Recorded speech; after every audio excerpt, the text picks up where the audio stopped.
Hi friends, அஸ்ஸலாமு அலைக்கும். Welcome to my channel.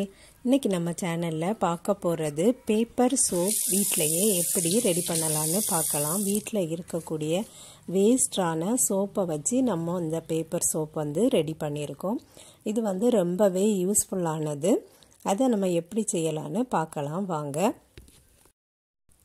இது யூஸ் பண்ணிவிட்டு லாஸ்ட் இருக்கக்கூடிய சோப்பு, இந்த சோப்பை வச்சு தான் நம்ம இன்றைக்கி செய்ய போகிறோம். இதை நல்லா துருவி எடுத்து வச்சுருக்கேன். கீழே கொதிக்க தண்ணி வச்சுருக்கேன். இதை டபுள் பாயில் மெத்தடில் நம்ம பண்ண போகிறோம். ஒரு 2 டேபிள் ஸ்பூன் போல் தண்ணி ஊற்றிருக்கேன். ஊற்றிட்டு நல்லா மெல்ட் பண்ணிடலாம்.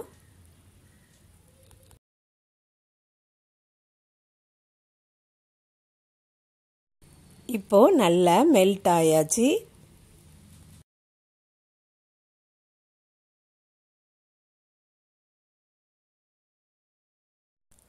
ஒரு A4 ஷீட் பேப்பர் எடுத்திருக்கேன். ஒரு ப்ரஷ் வச்சு இந்த சோப் லிக்விடை இந்த A4 ஷீட் பேப்பர் ஃபுல்லாக நம்ம அப்ளை பண்ணி விட்டுக்கலாம். இதே போல் செய்து நம்ம வச்சுக்கிட்டோம்னா எங்கேனாலும் நமக்கு யூஸ் பண்ணிக்கலாம். சோப்பு கிடைக்காத இடத்துல ஹேண்ட் வாஷ் எல்லா இடத்துலையும் இருக்கும்னு சொல்ல முடியாது. பொதுவாக காலேஜில் பிள்ளைங்க சாப்பிடும்போது, ஸ்கூலில் சாப்பிடும்போது, அதுக்கப்புறம் ஆஃபீஸில் சாப்பிடும்போது, அந்த மாதிரி இடத்துலலாம் நம்ம இதை வச்சுக்கலாம். நம்ம பேக்கில் வச்சுக்கிட்டால் போதும். இதுக்கு பேக்கில் ரொம்ப இடமும் தேவையில்லை. ஒரு சின்ன பர்ஸில் வச்சுக்கிட்டாலே போதும், நமக்கு யூஸ் ஆயிரும். ஃபுல்லாக அப்ளை பண்ணியாச்சு. மறுபடியும் பேக் சைடும் இதை நம்ம அப்ளை பண்ணணும்.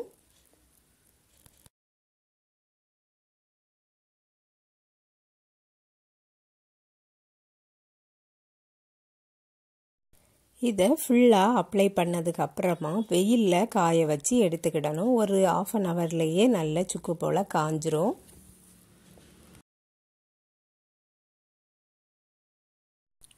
இப்போது காய வச்சு எடுத்தாச்சு, நல்லா ரெடி ஆயிட்டு.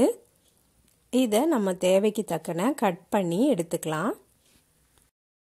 அந்த சோப் லிக்விட் ஃபுல்லாகவுமே நான் ஒவ்வொரு பேப்பர்லையா அப்ளை பண்ணி காய வச்சு எடுத்து வச்சுருக்கேன்.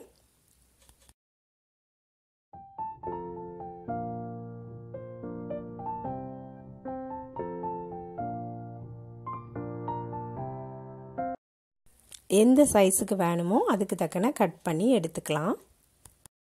இது காஞ்சதுக்கு அப்புறமா பேப்பர் போலே தான் இருக்கும். அதனால நமக்கு இது பேக்கில் கிடந்தால் எந்த ஒரு டிஸ்டர்பன்ஸும் இருக்காது. பேக் ஒரு ஃப்ளேவர் தான் இருக்கும், மணமாக தான் இருக்குமே தவிர்த்து வேறு எதுவுமே இருக்காது.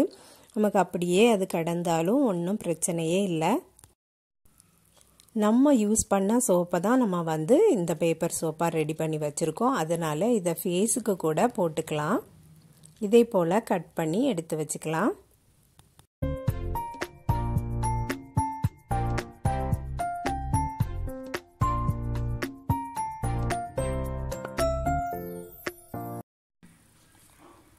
இப்போ எப்படி நுரை வருதுன்னு வாஷ் பண்ணி பார்த்துடலாம்.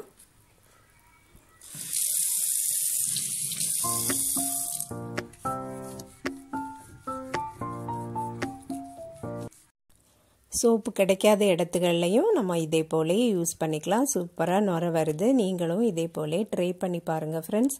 இந்த வீடியோ பிடிச்சிருந்துன்னா லைக் பண்ணுங்கள், ஷேர் பண்ணுங்கள். நம்ம சேனலை இது வரைக்கும் சப்ஸ்கிரைப் பண்ணலைன்னா சப்ஸ்கிரைப் பண்ணிடுங்க.